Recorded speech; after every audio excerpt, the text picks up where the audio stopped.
When I first arrived in Maputo, I was astounded by the city's distinctive fusion of Mediterranean-style architecture and bustling urban life.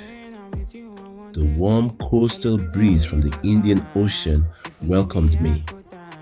Honestly, the temperature is so high and humid, setting the tone for an exciting, sweaty adventure. My first stop was the Praça de Independencia, where I haggled with street vendors, which is very common here.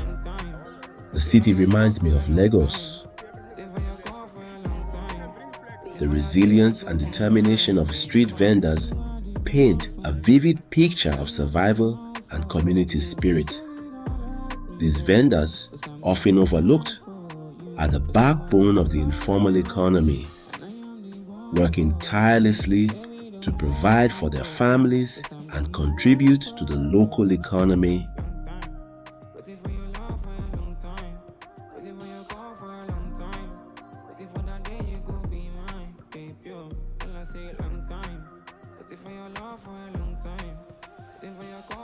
As a proud Nigerian and African, wherever I tour, I tend to locate the Nigerian community leader or spokesman to ascertain how the community or citizens fare or behave in their host country.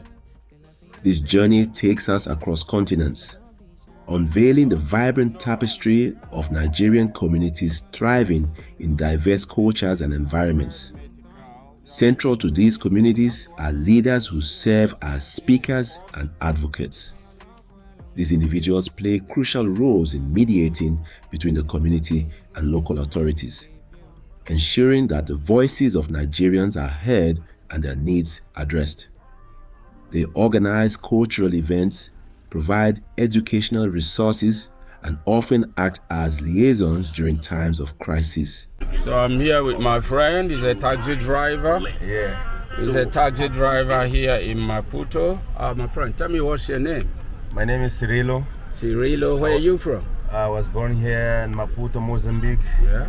Yeah, I'm 31 years old. 21. No, 31. 31. Is it? I'm a grown man. Oh, man. So where did you learn English? My brother taught me. Oh, is it? Yeah, but I get better by myself. Yeah. Reading, watching movies. Yeah, movies. Listening to music. Yeah. And my girlfriend too. She helped me to. Where is your girlfriend from? Germany. Germany, yeah? Yeah. White lady or black? White lady. Oh, where is she now? Austria. She get back to Austria. Yeah. So why are you not joining her? We broke up before she left. Can go away. Yeah. Oh. Yeah. We broke up. You know, some issues. Yeah. But she taught me a lot. So how is life here in Maputo? As an African living here in your country, how do you see life here in Maputo? You know, life here is not easy. It's not that difficult, you know? Yeah, because you have to wake up and go do something. You know, you not can be complaining, not doing anything. Yeah, so it's not that easy, but it's not that difficult. You have to, you know, do something. Yeah. And there's a lot of suffering. People is suffering because, you know, the government is not helping too much too, you know. Yeah, my people is working hard every day. I wish and I want to, the government can help more. Yeah, so my people can get better life and but Mozambique is good. Yes, good. Yeah. I love the place, but it's too hot. It's too hot. The weather is too hot. It's about 35 degrees centigrade. Very and it's not hot enough, bro. It's not hot enough. It's about to come. When is the weather? October, November, December is the hottest. Is it? December is not gonna be one. And when is it cold? Cold time? Cold is May.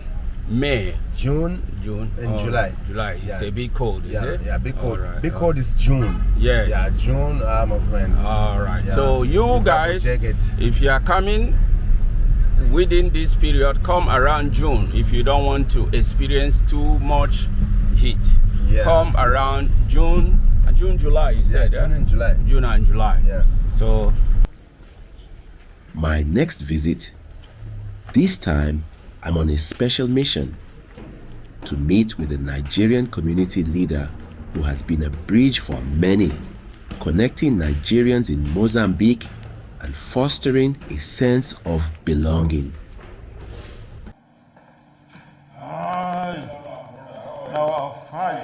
Fine. Good to see you. Fine. So I'm here, boss, to try to know what is happening with our Nigerian communities here in Maputo, Mozambique, to be precise, and then so that we can get to know what it takes to live here in Mozambique. First, tell us who you are, sir. Okay, thanks so much. Welcome to Maputo. Quite an interesting place. I'm Ibe. Because I'm a Nigerian, a proud Nigerian. I grew up in Nigeria, but I schooled in Nigeria and been living a greater part of my life, adult life, outside Nigeria, much of which has been lived in Mozambique. I've been probably one of the first that came into Mozambique a long time ago. So tell us, you are in a leadership position. What is it, sir, that you do, and how did you come about? As a leader, I don't know. I led the Nigerian community for some years. I was one of the founders of the Nigerian Association in Maputo, and I was the president for, would I say the first elected president, because we had an interim president before we were forming. So, but when we had the first election, I was elected. So I led the association for some time. And, one of the longest in Mozambique. So it's been quite an interesting, being a Nigerian and being part of the leadership of a Nigerian community. Although I'm not the current leader, the leadership has changed over time. So living in Mozambique is it's been quite interesting. Challenging too. So sir, the first thing my viewers want to know is how does the Nigerian community here in Mozambique work to preserve our Nigerian and promote Nigerian culture, traditions and languages? Is it possible, since this country is a Portuguese-speaking nation? That's the challenge we face. That's the challenge. In terms of the language, kids who are born here are struggling with not just English, which is like more international than the Portuguese, but the Portuguese they have to learn. So first and foremost, they are battling with two languages at the same time. But as kids, of course, they can pick as many languages as possible. So I think what people do here, what we try to do is have kind of some ceremonies, annual get-togethers where you bring families and the kids, they get to know that they are Nigerians. In our own part of Nigeria, we have like our New Yam festivals, which is a very huge cultural event. Although we don't celebrate it every year, but once in a while, when we're able, we celebrate it, and it's huge. So the kids come to know that really they are Mozambican, but the heritage is Nigerian. They're coming from Nigeria. We do that. Also, sorry to cut you. The time, we don't have much. So the cultural integration, what are some of the biggest challenges Nigeria face? Did I ask you that? What are the biggest challenges that Nigeria face when integrated with Mozambicans, and how has the community helped to address this? The biggest challenge we have integrating is, of course, the stereotype. The stereotype in terms of everybody thinks Nigerian is a criminal, or that we have come to dominate them. It appears that the average African is afraid of a Nigerian, but I think it's stereotype. So that's a major challenge. That's a major challenge. I can't rule out the fact that our own people have their own shortcomings too. I call it self-inflicted wounds. People inflict themselves, make so much noise and arrogant, and people don't like it. But other than that, too loud, of course, So I call that self-inflicted injury. But I think the major challenge is that problem of stereotype that every Nigerian, the average Mozambican or average person out there in the world wants to be sure that you are not a criminal before they can deal with you. So they already paint you with that brush that everybody is like that. So it's quite huge. We try to, by our good works, to show that no, this is not who we are. We have to define ourselves, not allow other people to define who we are. The mistakes of other people cannot paint every other person. Everybody, you go everywhere you go, you get criminals, right? Nigeria is a huge population, so if you get 10 criminals who are Mozambicans, you expect to get three times or 4 times that in Nigeria. So that's what I think. Yes, on community initiatives, can you share some of the key initiatives or projects that the Nigerian community here has led or been part of here in I remember when I was the president, we celebrated the African Day. We organized a football competition that involved all the other African countries. It was a huge. I think that has continued. I'm not quite sure, but we have supported the government during the natural disasters, flooding, and all the rest of them, giving donations in cash and materials. We've supported in our own little ways the security agencies. We've given computers and other things to support the activities. So for us it's huge compared to some other communities like Indian community who are much more dominant here. It's not. But our aim is to do the best we can. Yes. All right. So Nigerians are known with our entrepreneurial spirits, and we are known for the resilience which we have. So in this sector, do Nigerian businesses thriving here, and how do they contribute to the local economy? Yeah, we at least we dominate some areas. The motor parts business here, we dominate. I can tell you for certain, I was probably the first Nigerian who set up a business, a motor spare parts business here. Although I'm no longer into it, I've branched into academics now. But we dominate that business now. At least if you go around the town, you can see that practically all the retail shops you see are Nigerians. How they are competing in it now because other people are coming in, I am not quite sure.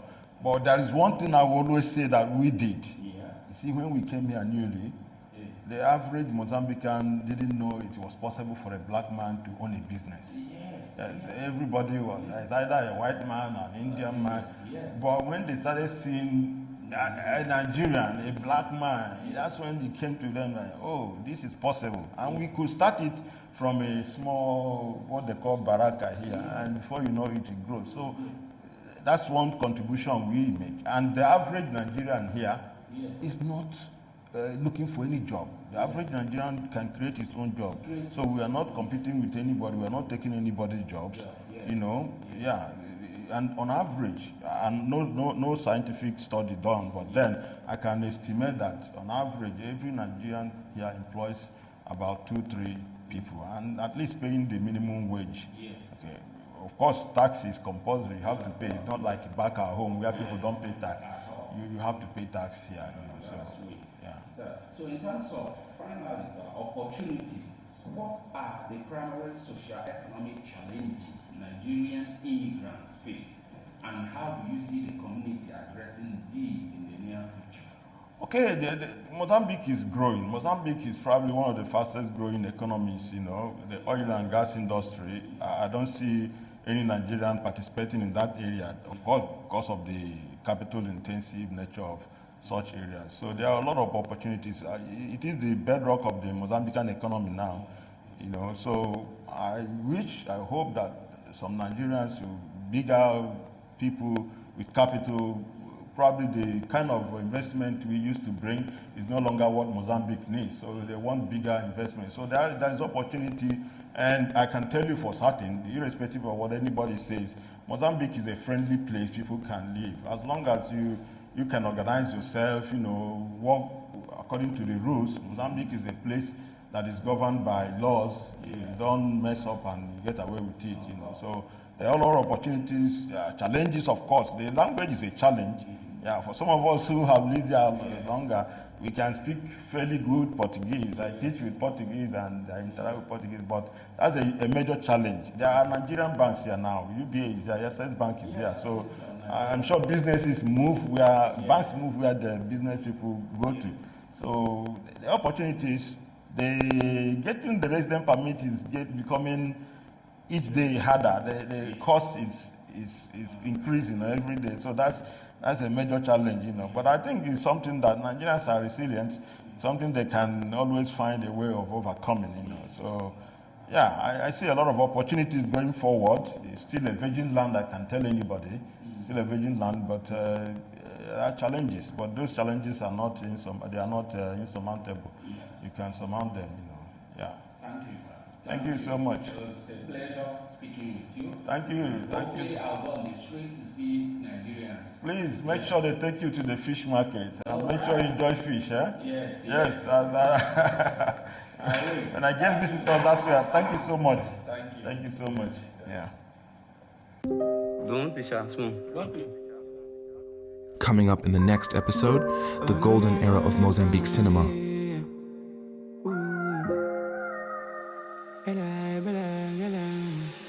You're now listening to Catano Beat.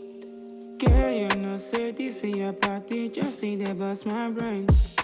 Every night and day, you know, saying I'm with you on one day. Girl, please don't leave my side. If you leave me, I go die. Don't let me paint your body down. Make a contact, not keep walking around. Yeah, long time. Waiting for your love for a long time. Waiting for your call for a long time. Waiting for that day you go be mine, babe, yo. Girl, I say long time. Waiting for your love for a long time.